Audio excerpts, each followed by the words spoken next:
Hey there, old fart. Trying to build muscle in your 40s or after?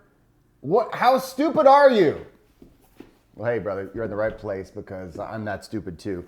My name is Jesse. I'm in my 40s and I'm on a mission to lengthen my lifespan while getting jacked. This is my channel. If you're new to the channel, my goal here, I'm 44 as I'm starting this. I've been lifting pretty regularly since I was in my 30s, but I've never eaten right. I've never done any of the stuff to really make it.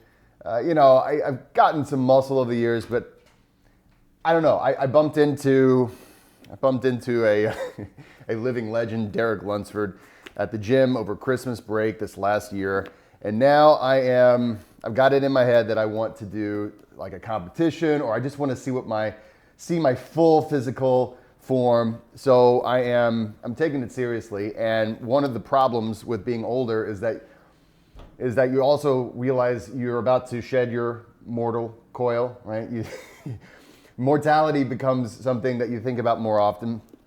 And as a person in my 40s, I understand that this is also whenever you can make terrible decisions. Like you have great ideas, but you can make terrible decisions that you regret later on. If only I wouldn't have done X, Y, Z. So in addition to trying to build as much muscle and be as jacked as possible in my 40s and beyond, I also am concerned about my longevity. I want to live as long as I can. I want to see my grandchildren.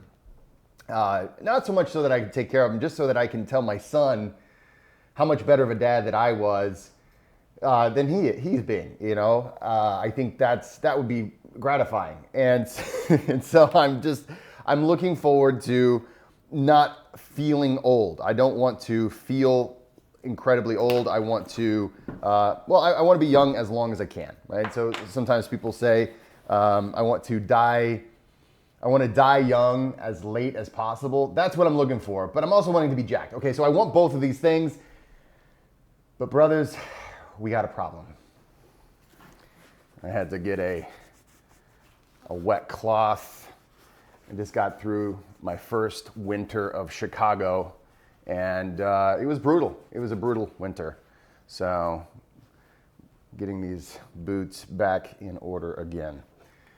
So what is the problem? So here's the biggest problem when it comes to bodybuilding or muscle building, right? And there's all this research that talks about how there is a direct correlation between the amount of muscle that you have. You hear it on Instagram, you hear it on TikTok all the time, the amount of muscle that you have and in your longevity. And so, hey, great, that's awesome. But the problem that I found out is that on a cellular level, there are some major risks for the bodybuilding lifestyle. And so let's talk about on the bodybuilding lifestyle, we've got the whole, I'm gonna take in as much protein as I can, I'm going to do as much weight training as I can, maybe not as much cardio as I should, which we'll talk about how cardio is important. Obviously, you're over 40. You're concerned about your blood pressure, right? And if you're not concerned about arthrosclerosis, pronounce me, I'm not sure. Arthrosclerosis? Tell me how to pronounce it in the comments. You can make fun of me if you want. But if you're not concerned about that, especially in your 40s, we should have been concerned about it our whole lives, but we're invincible when we're younger. We want to make sure we have our cardiovascular system is healthy. We want to avoid cancer at all costs. And so as we go about this, as I go about this process of trying to get as jacked as I can, and ultimately, I mean, there is a physical goal of getting as jacked as I possibly can get without damaging my longevity. And so the problem is genetically, there is what we call the mTor pathway. So the mTor pathway is the part of your gene expression that turns on when you are building muscle. It's essential. So this is one of the things that it's actually harder to turn on, according to some studies I've looked at, as we get older, because of course there's this thing called, I think it's called anabolic resistance, right? Everything sucks, right? You old fart. your body doesn't want to turn it on and build the muscle quite as easily, but here's the problem. Once you get it turned on, the thing that makes it so dangerous for us, especially over 40, is that it turns off the part of our gene expression responsible for cellular cleaning. So you might have heard of autophagy, and I am not a scientist, I'm not a lawyer or an astronaut, but but when it comes to autophagy, it's this process of cellular cleaning. And autophagy is really important for avoiding cancer. It's really important for keeping us from having insulin resistance. Basically, it is what turns on when mTOR turns off. So it's sort of like a toggle switch. Now, that's an oversimplification. Again, not a scientist here. I'm going to try to get a scientist to come talk to us on this show. But basically, that's what it is. When you are in a caloric-rich environment and things are really good for muscle growth, it's like, okay, let's get stronger for the here and now. Because the way our bodies work is like, they're not really thinking about retirement. They're not thinking about living forever. They're just like, okay, what can I do with what I have in this moment? So what that means is we have to think about what turns it on and what turns it off. So here's what turns on the mTOR pathway. So weight training, so resistance training seems to turn on the mTOR pathway. But also anytime you're ingesting calories. So specifically calories that are protein. That's like anytime we have protein. So of course it's like, okay, so in order to build muscle, I have to ingest protein, which is going to be great. It's going to turn my mTOR pathway on. It's going to be something that I want that growth of muscle. But the problem is it's also turning off, I guess, the cellular cleaning part. So if it's chronically turned on, if that mTOR pathway is chronically turned on because an abundance of protein all the time, you run the risk of, basically of dying early, right? You're going to age faster. Your longevity, it reduces. You might have a great health span, but there's going to be a time when that lack of cellular cleansing is going to catch up with you. And so I want to think about this because while I want to be jacked right now, probably later on in life, I will probably say, I really wish I had thought about this whole autophagy thing. So as I've done some research, and this is how I'm getting around it, and I'd love to know what you think about this topic. So if you're an expert in this, let me know. I'd love to have you on the channel, or at least I'd love to hear what you have to say. Everybody's an expert these days, so maybe I don't want to have you on the channel. But the point is,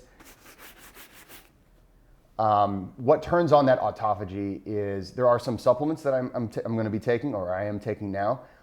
But basically, we have to turn it on and we have to say, okay, this is going to be my time during the day when I want that on. And the research that I found, the nice thing is it said during the daytime, it seems like that is at its highest. And during the nighttime, it's at its lowest. So you're more likely to have autophagy, which makes sense because you're not eating anything. But I know bodybuilders who wake up in the middle of the night to do a protein shake, right? And so basically with this in mind, that is just ridiculous. That right there might actually help you gain more muscle in the here and now, but it's something that is likely going to shorten your lifespan, or at least it poses that capacity because it's constantly turning that mTOR pathway on. So the research that I found and the things that I'm going to be doing to sort of combat this, one, I'm taking berberine. Berberine is something that has been compared to like sort of an herbal metformin, which we'll do an episode on metformin. Metformin is something that it reduces your overall blood sugar, but it seems to turn on or turn off that mTOR and turn on the other pathways that are responsible for cellular cleaning. Another thing is EGCG. So this is in green tea, and you can take between 400 and 800 milligrams of this a day. I started off with 400 milligrams and I'm taking 800 milligrams. And I do this all with dinner, right? So in the morning, I'm wanting to turn that mTOR pathway on as early as I can. So I get up around 6:30. I have breakfast with my family around 7. So with my breakfast, I'm taking leucine. So L-leucine, the amino acid, seems to be the thing that turns on the mTor pathway the strongest. This is the thing that you want if you're trying to build muscle. So I do that first thing in the morning. I really try to get that going. And I do it on purpose. And I add the leucine to my already protein-rich breakfast because I know that as an old fart, I need to, right? In order to actually really turn it on in a strong way. And I'm going to eat my protein-rich meals throughout the day. We'll do some episodes on that. But at dinner time, I'm trying to say, okay, my last calorie is gonna come in by 6:30 at the latest. So I don't want to eat late. And actually, I try to get all my calories. I like to eat at 5 if I can, if my family will work with me on that. But also, being a dad, I know that tonight I won't get my dinner in probably until 6:30, maybe even 7. And it's just because I got to take my son to swimming lessons. I mean, this is the whole part of this channel is the reality that as fathers, or as if you actually have a family life, you're not going to, it's not like you're going to be overtraining, really. You could train poorly, but it's likely that you have so many responsibilities that you're not overtraining. It's likely that you struggle to get your workouts in if you're like me. So when I get my workouts in, and I really do, especially with this channel now, I really do try to get all of them in. I want to make sure they really count, but I also want to make sure that they're benefiting me both in the here and now and long term, because the research does seem to show that higher muscle mass, higher strength is something that's going to be a determinant for longevity. The other thing is, though, if you stay chronically in that mTOR pathway, you're shortening your lifespan as well. So I'm making sure not to eat anything at all, no snacks, nothing that's going to activate my mTOR pathway after dinner. So 0 calories from dinner to the next morning. So that's about 12 hours of 0 calories, enough time to at least give that mTOR pathway a break, turn on the other things that add to autophagy. Now, there are studies that show that after the age of 40, we all have cancer cells in our bodies, which is always great to think about. And autophagy is important for getting rid of those. The other thing that I am considering, things that I used to do intermittent fasting. I used to do fasting to really get into that autophagy. I hated it. I really hate fasting. And I get grumpy, I'm not clear-headed. There's a lot of things that people, they say, oh, it's great, you're always thinking so focused. I'm all of the opposite things. It just sucks, and I hate life. And if it shortens my life a little bit to not do fasting, well then as of right now, I'm okay with that. Having said that, it might be something I look into as we go forward with this channel, because I do want to live to a long old age. I do want to have a long health span and lifespan. And if I can get away with not doing intermittent fasting, I'm going to get away with not doing it. I've heard mixed messages. I've heard some people say it's the best thing. I've heard other people say, hey man, it's been way overhyped, and it's not really the thing that everybody was saying it was. And if you think about in the world of health and wellness, this is pretty typical. People will come out with the next big thing, and it's, oh my God, this is it's better than ever, and this is the new answer to everything. And then later on, they're like, yeah, that was just fluff. We thought it was something. Like they did that with resveratrol. It seems like resveratrol, they for like a decade or more, oh, take resveratrol. Now they're like, nah, I don't think it really does what we thought it did. So I'm going to be looking into that. But the big thing I want everybody, if you're hanging out with me, if you're on this journey with me, to think about is we need to have protein-rich times, and then we need to have times whenever it is fasting times. And that just means 0 calories. We can take supplements to aid in that. And so berberine, EGCG, and those are the 2 big ones that I'm taking now. Do you know of some other ones? If you have any other ones, I know curcumin is another one that it always gives me heartburn. And again, I'm in my 40s, right? So I don't want to be up with heartburn. So I have to think about maybe how to take that. If there's any other ones, put them in the comments. I'd love to know what your thoughts are. What do you do to get around this? Are you familiar with mTor? Are you familiar with these two pathways that could limit your lifespan, even though it makes you buff in the here and now? I want both. If you're following me on this channel, that's the whole point. Let's get both. So stick around. We're gonna continue. I'll be showing you some of my workouts. I'll have my workout plans posted soon. I'm gonna have a Substack really soon to show you all my workouts. So take a look at the links below. Thanks for watching. And let me know, where are you? How old are you? Where are you? What is your goal? Let me know. Let's get into this together. I'll see you next week.